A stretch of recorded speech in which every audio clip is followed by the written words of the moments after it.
Today is August 13th. Today, I didn't expect to get tearful. Today's my parents' anniversary. They're both deceased. They got married in 1949. My mom and dad, Jeanne and Earl Carpenter, 74 years ago. I didn't expect the emotion. So Dad used to say he got all his girls on the 13th because he married my mom on August 13th. I was born on January 13th, and my sister was born on May 13th. Pretty sweet, huh? So to start off, I'd like to share a reading from my new favorite book. I used it last week too. Eastern Wisdom for Western Minds by Victor M. Parachin, who happens to live in Tulsa. Gonna have to look into that. So this is a reading about attachment. Letting go of our attachment to pain. Attachment is a major theme in Eastern thought, particularly in Buddhism. The Buddha specifically taught that it is attachment that leads to suffering. We suffer not because an unpleasant event takes place in our lives, but because we add to that event the huge burden of emotions and fantasies, anger, resentment, hostility, entitlement, fear, grief, etc. The Buddha taught that freedom from attachment is the cure for suffering. For him who is wholly free from craving, there is no grief, much less fear. That lesson is the point of this story about an old gardener who visited a monk seeking his advice. Great monk, let me ask you, how can I attain liberation? The great monk replied, who tied you up? The old gardener answered, nobody tied me up. The great monk said, then why do you seek liberation? Something to think about. So please join me in reading our vision statement on the front of the songbook.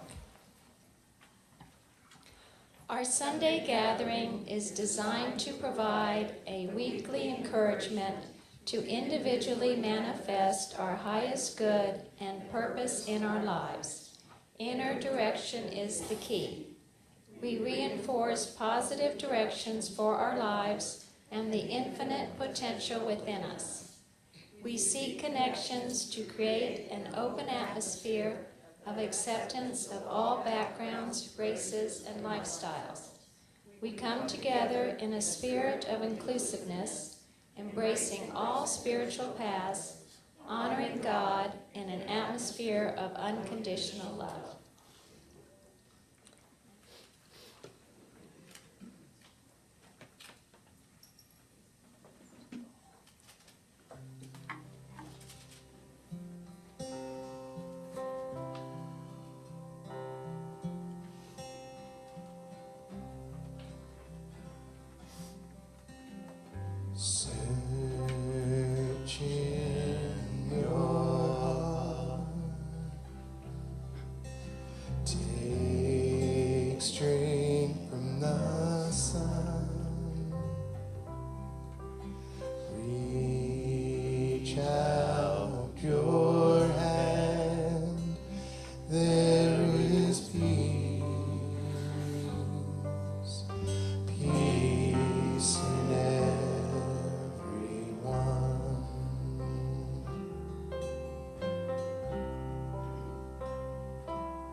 Take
We'll now have a special song by our amazing Morning Star Band.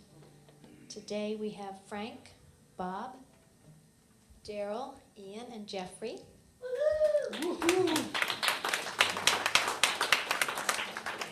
And they will play the one song. It's on page 45.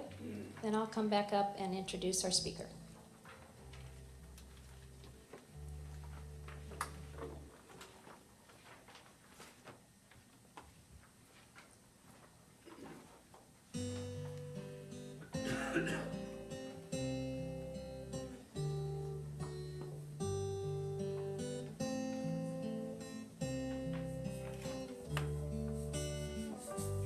Feel the love and the presence and the blessings of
so thankful that I can see the world in harmony.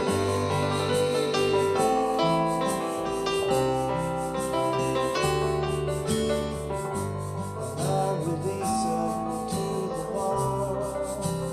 It is meant to be.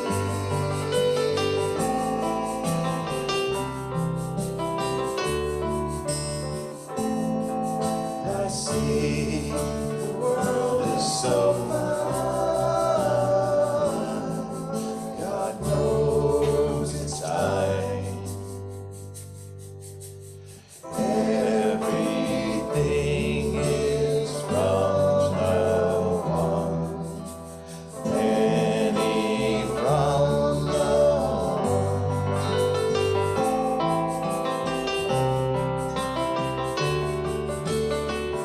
I feel the love and the presence and the blessings of the one.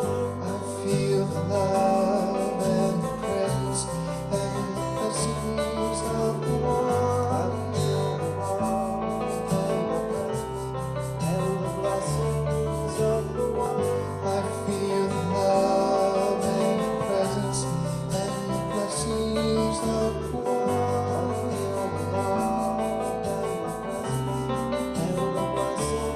of the one.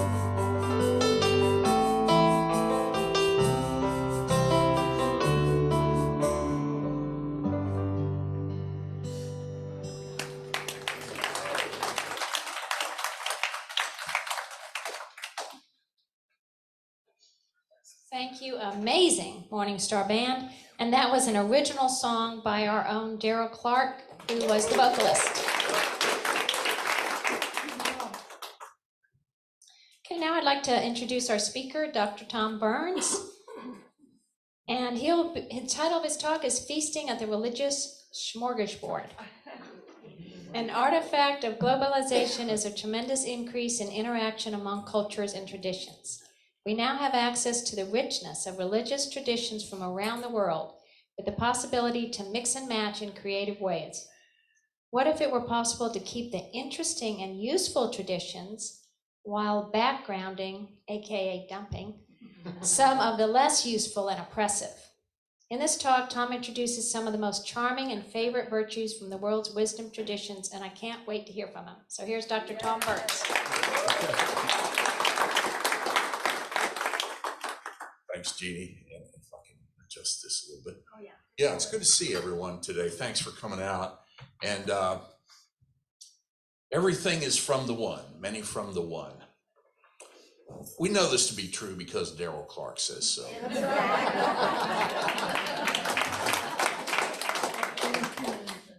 And, you know, the oldest extant scripture we have in any tradition, to my knowledge, is the Rig Veda from the Hindu tradition. It's probably 5,000 years old, but it was passed down verbally before that, and we don't know exactly when it was first conceived or given to humankind, as the case may be, depending on your belief system. But you know what the first line is in that? Truth is one. Sages call it by different names. And we just had 5 sages over here. And no joke, I mean, the diversity and unity come together. One beautiful job with the band, seriously. And yet everybody's doing their own thing. Geoffrey, Frank, Bob, Ian, and Darrel. They're all doing something a little bit differently, but they harmonize beautifully. And this is what in Hinduism they call Rita, the order in the universe. And this was a brief manifestation of order in the universe, Rita. Now, interestingly enough, in Hindu belief, and by the way, Hindus don't call themselves Hindu. That's a term that was actually started by Muslims who came in, and then it was picked up by, you guessed it, the British Empire. And so the Brits, what the words the Brits pick up usually gets spread around the world, and Hindu is certainly one of those words. But what do Hindus themselves refer to what they're doing? They'll say they follow the Sanatana Dharma.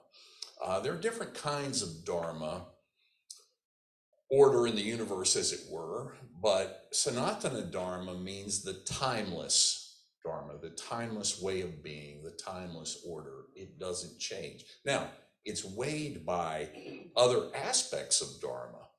There's something called the Yuga Dharma, which has to do with the Dharma of the age. Right now, we are called to do something different, something similar, but something different in 2023 than people were in other years in the past. And then there's your personal dharma, your personal duty, as it were. Probably the Western word that would come closest might be vocation. You can think of your job as a job and you get paycheck and so forth, but what brings it alive is when it's a vocation, when it's a calling. And this is how people in the East look at this idea of Dharma. Now, originally there was this order in the universe called Rita. And I find this fascinating. It's not that God created the universe in the Hindu cosmology. It's that the universe created the gods. The universe was there first. And the universe, in order to keep order, as it were, in the universe, Rita created these gods. And it was the gods who created humankind. And the Rig Veda actually tells people how that came about. There was a body, a guy, the original sort of the atom, as it were, who formed the original body, and he got, for lack of a better term, stomped by somebody who was a different part of himself. These all are manifestations of one of the gods, Shiva, the destroyer. And the legend goes that his head became one of the castes, the Brahmin caste, and his arms and chest became the warrior caste. And his legs became the Vaishya caste. The Vaishyas are like farmers and artisans, things like that. And the Shudras, the servants. And there's a group so low, they're thought of as being too low to even have a caste. They're outcasts, literally. The Dalit, otherwise known as untouchables.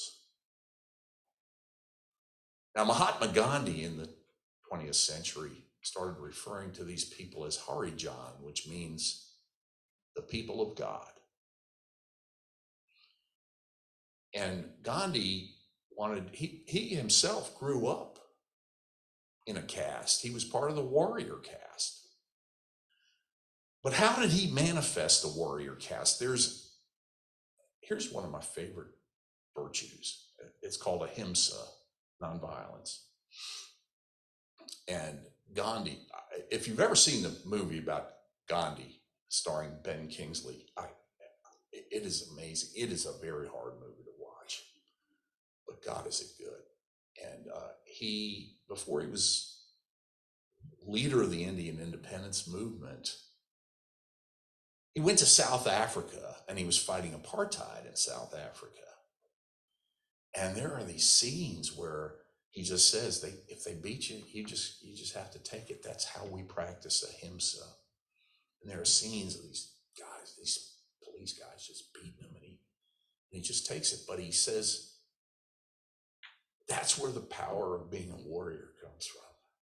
The ability to be radically peaceful. You know, there's a sense that everybody does carry peace within them, somewhere in there. God knows it's pretty well hidden in some people. But speaking of South Africa, Nelson Mandela was in jail for 27 years, I believe, Robben Island. And yet, when they made him president of South Africa, he had a lot of people on the stage with him, one of whom was his jailer, interestingly enough. And Dr. King took a lot of ideas actually and spirit from Mahatma Gandhi.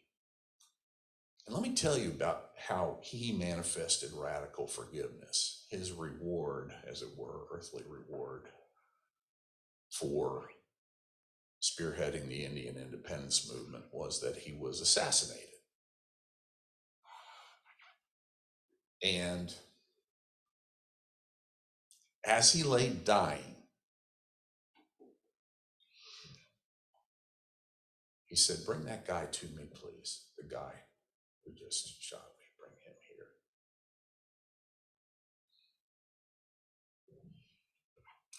And he forgave that guy.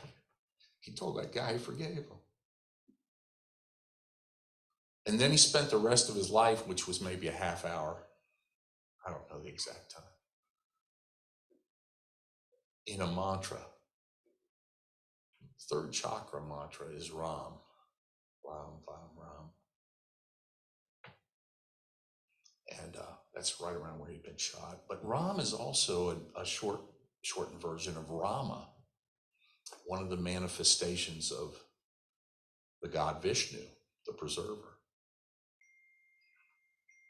The two best known avatars of Vishnu are Rama and Krishna.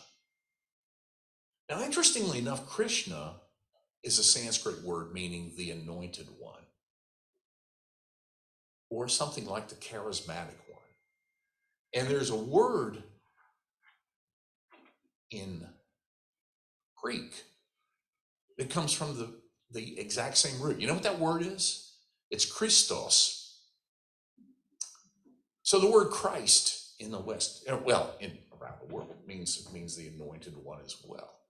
Now, there's some differences between Christ and Krishna, and yet, there's some real parallels there. I don't mean to imply that all religions are the same. They are not. And yet, they speak to universal truths in the way they frame ideas, and they tend to resonate with each other. And the more, here's an academic term, exoteric people get, drawing lines in the sand. I believe this and so forth.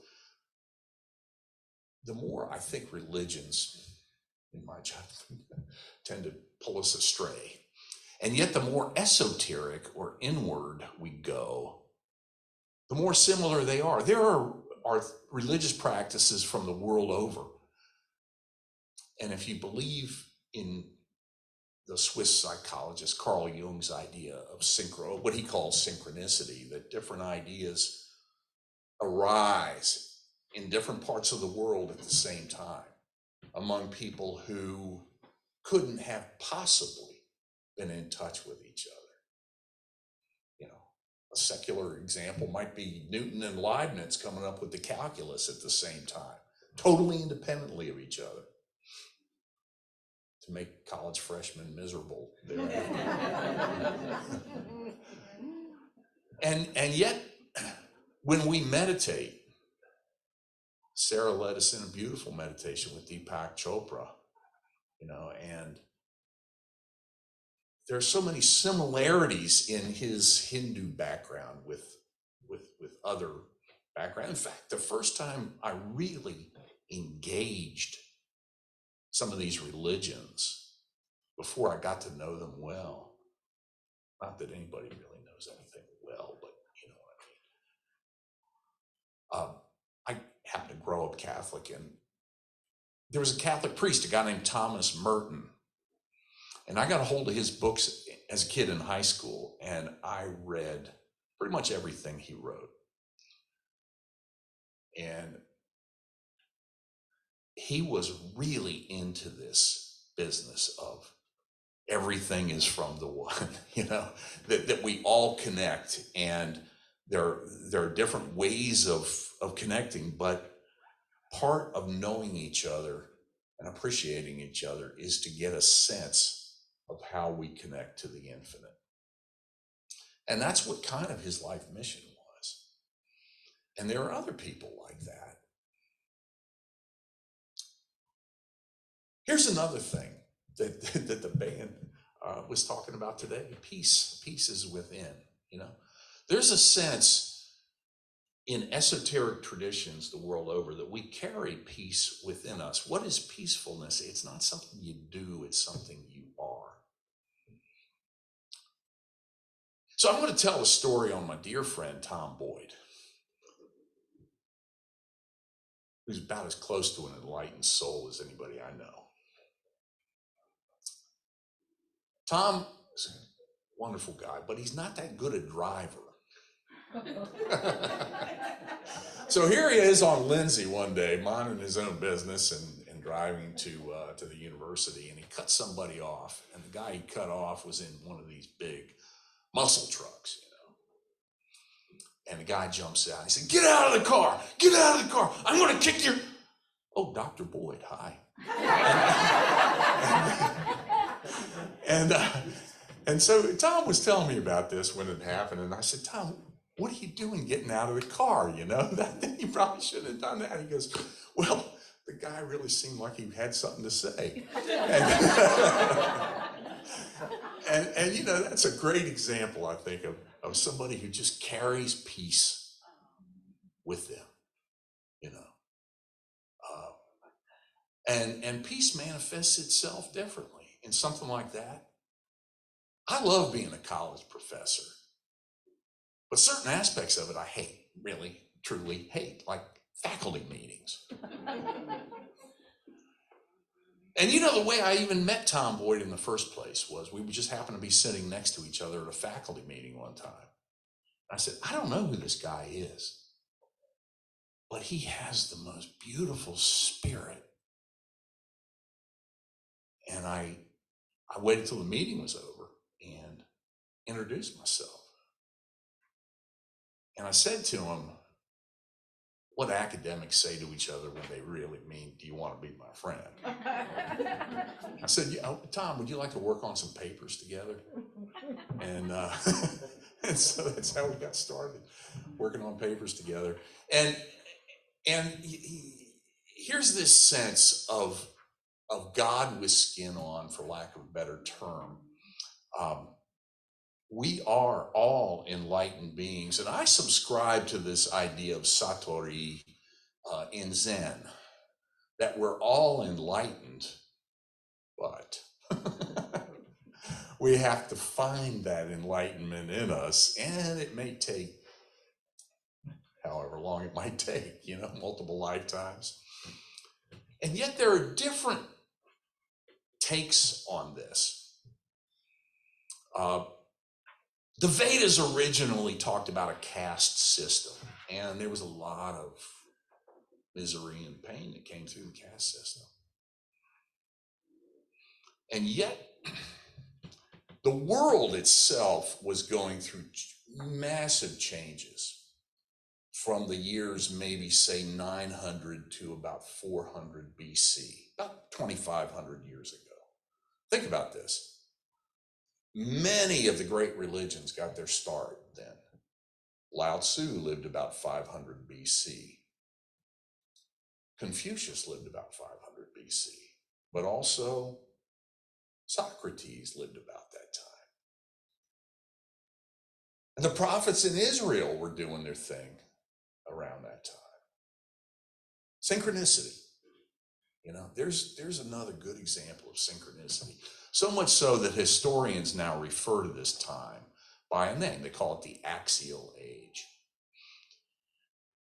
And something that happened during the Axial Age is that the Buddha was walking on the face of the earth too. And he grew up also as part of the warrior caste, the Kshatriya. But he opted out. And he went out into the forest there's a tradition in Hinduism to go through, actually sort of later in life, when you're at the stage of life, maybe I am, or in early retirement, that kind of thing, to go out into the forest. They call it a vanaprastya. And yet, the Buddha was not the Buddha yet, because the Buddha means the enlightened one. He was Siddhartha Gautama. And he went out into the wilderness. Interestingly enough, kind of like Jesus does at the beginning of his ministry. Before Jesus does anything, before he does his first miracle, he doesn't just jump into it. He goes into the wilderness for 40 days. And 40 is just a number. Could have been any number of days. That's just the way they used to say things. But interestingly enough, at the end of his life, Jesus, when he dies, he rises and then stays on the earth for how long before he ascends into heaven? 40 days. 40 days. Interestingly enough, which parallels the time in the desert of 40 years. And you see this kind of theme in virtually every religion. There's what Joseph Campbell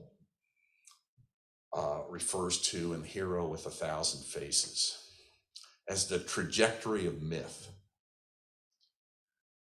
Now, a way to look at myth, that's just a myth, it's not true, and that kind of thing. That's a way to look at it. But I'd like this other way, which is to say myths many times carry a truth that's bigger than just the facts. And one of the myths or the stories or the greatest, some of the greatest ones seem like they might have started in fact somewhere, and yet they have kind of phantasmagoric things happening in them. And one of the stories that came out during the Axial Age was the Bhagavad Gita, the Song of God, 18 chapters. 18 chapters redacted from the longest poem in the history of humankind, something called the Mahabharata. Mahabharata, if you put the Iliad and the Odyssey together and got their length and multiplied it by 8, you get the length of the Mahabharata. Yeah. And these characters kind of keep coming in and out and so forth. And the Mahabharata tells this wonderful story, and it's centered on 2 major characters and some minor characters who turn out to be not so minor, pretty important. Major character is Krishna, this manifestation of Vishnu. Now, the term for that is an avatar, and I think about, boy, when my girls were little and they were talking about avatar, I thought, boy, I'm glad I read them the Bhagavad Gita, and that was the first I heard about computer avatars, okay? But the avatars were around way before this, right? And an avatar is a manifestation of a god or goddess. And the 2 major best known avatars of Vishnu, the preserver, are Krishna and Rama. But, people pull things through their own lenses. And there's a great Christian preacher, a guy named Billy Graham, who went to India, and he was given a big call to the altar and so forth. And hardly anybody was coming down in this big stadium. And somebody said, Billy, that guy over there, that guy sitting over there is kind of the guru. If you get him, a lot of people will come, hundreds, thousands will come. And so Billy just keeps talking, and eventually that guy comes down to receive Jesus Christ as his personal Lord and Savior. Billy's so enamored with this. He invites the guy up to have tea. And Billy Graham says, how did you come to make Jesus Christ your own personal Lord and Savior? And he said, oh, Jesus Christ, great avatar of Vishnu.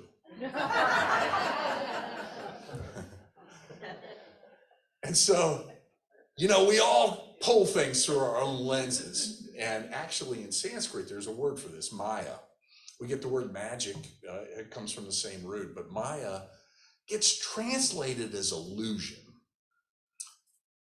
And yet, probably a better way to think of Maya is not just illusion, like, oh, we just dreamed something up and you know, but it's the schemas or paradigms or cognitive frameworks, maybe might be the term, that you carry with you throughout life. You can kind of think of them, you know, like if you go to education school to be a teacher and they talk about the theories of Jean Piaget and how he saw the importance of schema. And one of the lessons there is, if somebody doesn't have a schema, an underlying framework for something, you can keep beating them over the head and thinking how dumb they are. Or if you're a good teacher, you might just drop back and say, okay, they don't have the schema yet. You know, before you do calculus, do algebra. Before you do that, do arithmetic, you know, and make sure you know it well. And so this idea of Maya is what we carry, is these schemas are what we carry with us. And to recognize in a student, a teacher must recognize in a student what schemas they're carrying with them.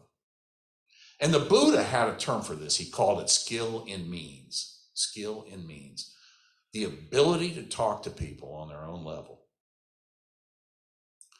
Somebody who's a good teacher can talk to really intelligent adults and can talk to kids and do just as well either way. And with that, I'm going to quit because I'm getting the time thing from the folks in the front. Namaste.